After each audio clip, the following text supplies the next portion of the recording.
دنیا کی سب سے بڑی فلم انڈسٹری امریکہ کے شہر ہالی ووڈ میں ہے۔ ہالی ووڈ میں بننے والی فلمیں دنیا کے تقریباً ہر شہر میں نمائش کے لیے پیش کی جاتی ہیں۔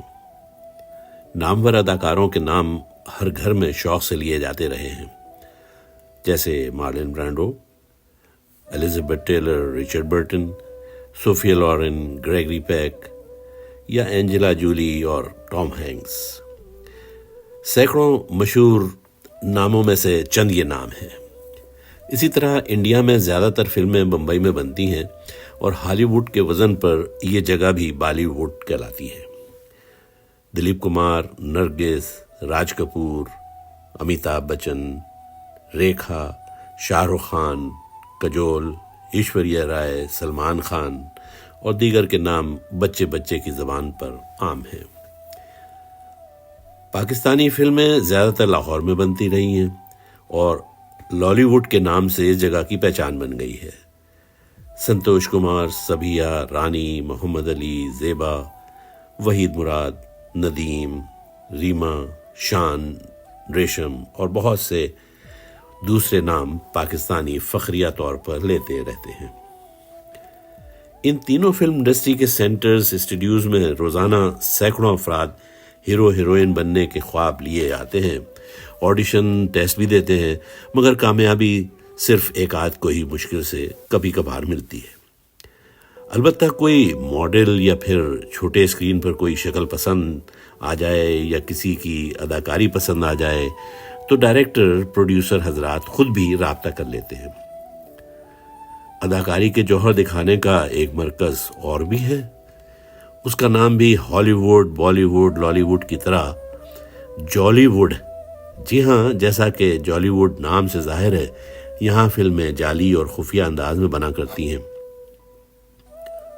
یہاں کے مشہور اداکاروں کے نام، شکلیں مختلف ہو سکتی ہیں مگر کردار یکساں ہوتے ہیں۔ ہیرو ہیروئن تو چند ہی مشہور ہو سکے، البتہ ویلن کا کردار بہت لوگ اچھا اور مہارت سے کرتے رہے ہیں۔ بندہ غائب کرانا ہو، اذیت پہنچانا ہو، بلیک میل کرنا ہو، سچ کہنے والے کا منہ بند کرانا ہو، گھروں میں ناقانونی طور پر گھس کر عورتوں، بچوں، بوڑھوں کو مارنا پیٹنا ہو، سڑک پر گھسیٹتے ہوئے تشدد کرنا ہو، سب ممکن ہے۔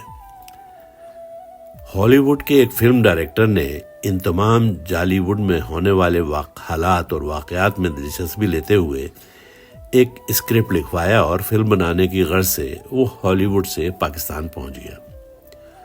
کہانی چونکہ ایک پاکستانی لڑکی کے ارد گرد گھومتی تھی، اس لیے پاکستان پہنچتے ہی پہلے اس نے ایک ہیروئن کی تلاش شروع کر دی۔ چھوٹی اسکرین کی ایک اداکارہ مریم کی اداکاری سے وہ مرعوب تھا، اس لیے اس نے اپنی پاکستانی خاتون مینیجر کے ذریعے اس لڑکی سے ملاقات کی اور پھر اداکارہ کو کرائے پر لیے ہوئے ایک اسٹوڈیو کے سیٹ پر بلا لیا۔ سیٹ ایک غریب گھرانے کا تھا۔ ابتدائی معاملات طے کرنے کے بعد ڈائریکٹر نے مریم کو ہیروئن کا کردار کرنے کی آفر دے دی۔ مریم نے فوراً آفر منظور کر لی، شاید یہ سوچتے ہوئے کہ اس طرح اس کو انٹرنیشنل مشہوری بھی مل جائے گی۔ ڈائریکٹر نے اسکرپٹ جو انگلش میں تھا دیتے ہوئے کہا کہ ہیروئن اس کہانی میں یاسمین نام ہوگا اور وہی کردار اسے کرنا ہوگا۔ مریم نے اسکرپٹ پڑھنے سے معذرت ظاہر کی اور کہا کہ وہ چاہے گی کہ مینیجر اسے یہ اسکرپٹ پڑھ کر سنا دے۔ مینیجر نے اسکرپٹ کا پہلا حصہ سنانا شروع کیا۔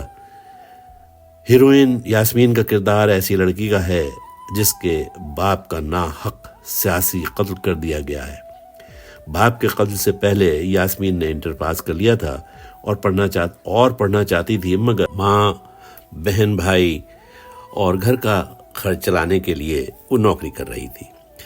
پہلے ایک سین میں دکھایا ہے کہ شام کا وقت ہے، یاسمین معمولی کپڑے پہنے نوکری سے واپس آتی ہے، ماں کی خیریت اور چھوٹے بہن بھائی سے ان کے اسکول کا دن کیسا گزرا معلوم کرنے کے بعد کھانا پکانے کی تیاری کر رہی ہے۔ اسی دوران دروازہ توڑ کر پولیس گھر میں گھس آتی ہے، تشدد کرتی ہے اور ہاتھ منہ باندھ کر نامعقول مقام پر یاسمین کو لے جاتی ہے۔ اس کے چہرے پر گھونسا لگنے سے نشان بھی پڑ جاتا ہے۔ اتنا ہی اسکرپٹ ابھی سنا تھا کہ خاتون بولی، بس انف ہو گیا۔ پھر حقارت سے ڈائریکٹر کو دیکھتے ہوئے ڈانٹنے کے انداز میں کہنے لگیں، تم نے میرے انٹرویو سن کر یہ اخذ کر لیا کہ مجھے ان غریبوں نیچے طبقے کے لوگوں سے اصل میں ہمدردی ہے، ان کا دکھ جانتے ہوئے ان کی زندگی بہتر کرنے کی خواہاں ہوں۔ ارے گورا صاحب، مجھے ان کی زندگی سے کوئی دلچسپی نہیں۔ ایسے دکھ بھرے ہمدردی کے جملے تو انٹرویو میں بولنے پڑتے ہیں۔ میں تو فلم تک میں ایسا اپنا رول تصور نہیں کر سکتی۔ میں نے تو آج تک اپنے والد کے خوبصورت محل کے علاوہ کچھ نہیں دیکھا، اور تم مجھے غریب کے گھر چولہے پر کھانا پکوا رہے ہو۔ کوئی ایسا کردار جو میری پرسنالٹی کے مطابق ہو تو ضرور کرنا چاہوں گی۔ اداکاری کا شوق تو بچپن سے ہی ہے مجھے۔ کوئی ایسا رول ہو جس میں ہیروئن قیمتی کپڑے پہنے حکم چلا رہی ہو، خفیہ ویڈیو بنا کر بلیک میل کر رہی ہو۔ ویسے ڈائریکٹر، تمہیں کیا معلوم کسی کی بے بسی پر ہنسنے کا کتنا مزہ ہے۔ مجبور کی فریاد کبھی تم نے سنی ہے؟ یقیناً نہیں۔ بڑا مزہ آتا ہے۔ یہ ہیں جالی ووڈ کی فلموں کی اصل کہانیاں اور اسکرپٹ۔ جب کوئی ایسی فلم بنانے کا ارادہ کرو تو مجھ سے ضرور رابطہ کرنا۔ چلتی ہوں۔ یہ کہہ کر قیمتی پرس اٹھا کر وہ تحفے پہ ملی مرسیڈیز کار میں روانہ ہو گئی۔ ڈائریکٹر بھی ہوشیار تھا، اور کیوں نہ ہوتا، ہالی ووڈ سے آیا تھا۔ اس نے اپنے عملے کے ذریعے یہ ساری گفتگو ریکارڈ کرا لی تھی۔ اسے معلوم تھا کہ جالی ووڈ میں سیکریسی ایکٹ یا کسی اور ایکٹ کی پابندی ضروری نہیں۔ اسے اس کا بھی اندازہ تھا کہ اس کی یہ پاکستانی مینیجر عادتاً ڈبل گیم کھیلے گی اور اداکارہ کو اس کی بننے والی یہ خفیہ ویڈیو کے متعلق بھی ضرور بتا دے گی، اور ایسا ہی ہوا۔ جب سے اداکارہ کو یہ معلوم ہوا کہ اس کی ہالی ووڈ کی فلم میں اداکاری کرنے کی خواہش تو پوری نہ ہو سکی، البتہ وہ اپنی خفیہ ویڈیو بنوا بیٹھی ہے، سخت خوفزدہ اور پریشان رہنے لگی۔ اسے معلوم ہے کہ اس خفیہ ویڈیو کو ریلیز ہونے سے روکنے کے لیے ڈائریکٹر کی بہت سخت شرائط کا سامنا کرنا پڑے گا۔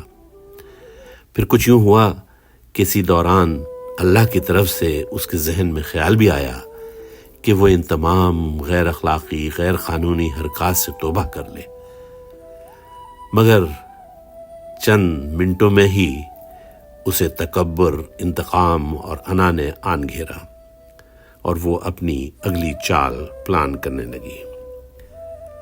سچ ہے، اللہ ہدایت انہیں ہی دیتا ہے جو اس کی خواہش کرتے ہیں، توبہ کا دروازہ کھٹکھٹاتے ہیں۔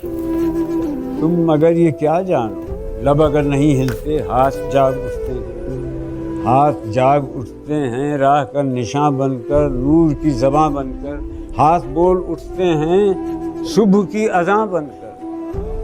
روشنی سے ڈرتے ہیں، روشنی تو تم بھی ہو، روشنی تو ہم بھی ہیں، روشنی سے ڈرتے ہیں۔